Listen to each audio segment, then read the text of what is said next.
जंगल में सवेरे सवेरे हिरनी के रोने की आवाज सुनाई पड़ी। कुछ हिरन, भालू और बंदर इकट्ठा हो गए।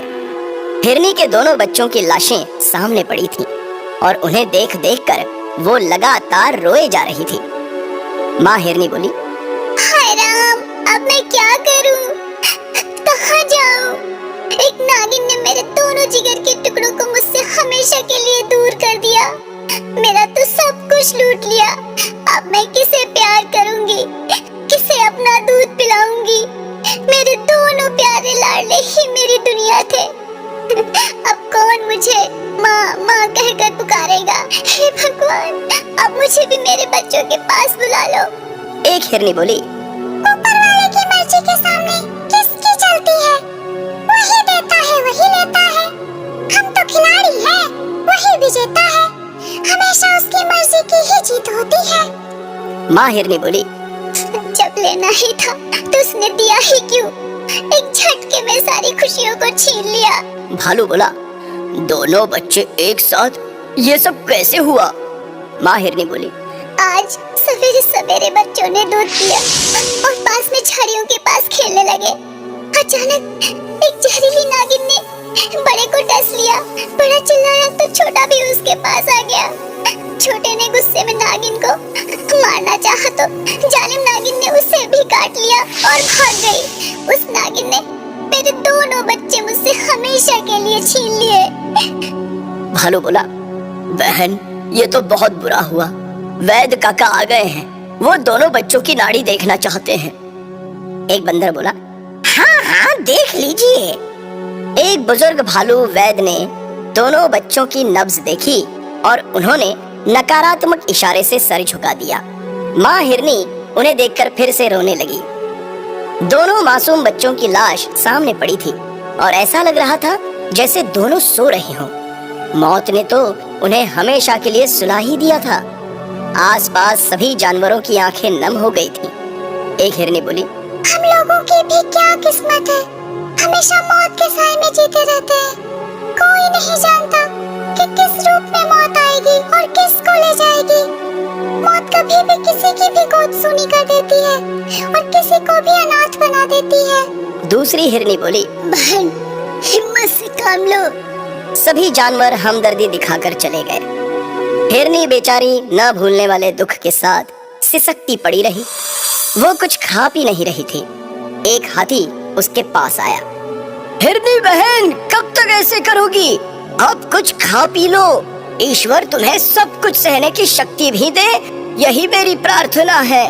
ये लो, कुछ चारा लाया हूँ, खा लो। हाथी के बहुत जिद करने के बाद हिरनी ने कुछ चारा खाया और चुपचाप बैठ गई। उसे बार बार अपने दोनों बच्चों का ही ख्याल आ जाता था। कुछ दिन बीत गए। अचानक उसी झाड़ी से कुछ नागिन के बच्चे बाहर आ गए। एक गोरिल्ला की नजर उन नागिन के बच्चों पर पड़ गई। वो डंडा लेकर उन्हें मारने के लिए आगे आ गया। नागिन भी आगे निकल आई।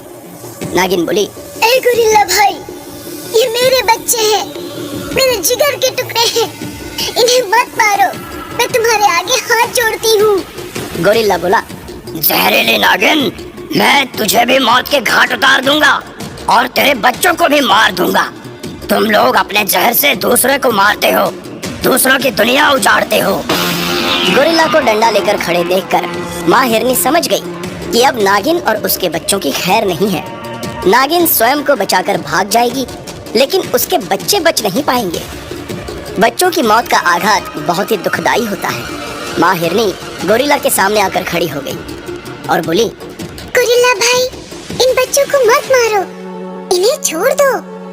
एक माँ सब कुछ सह सकती है, लेकिन बच्चों का हल्का सा भी दर्द नहीं सह सकती। गोरिल्ला बोला, हिरनी बहन, क्या तुम भूल गई कि इस नागिन ने तुम्हारे दोनों बच्चों को डसकर मौत की नींद सुला दिया था, तुम्हें दुख के सागर में गिरा दिया था।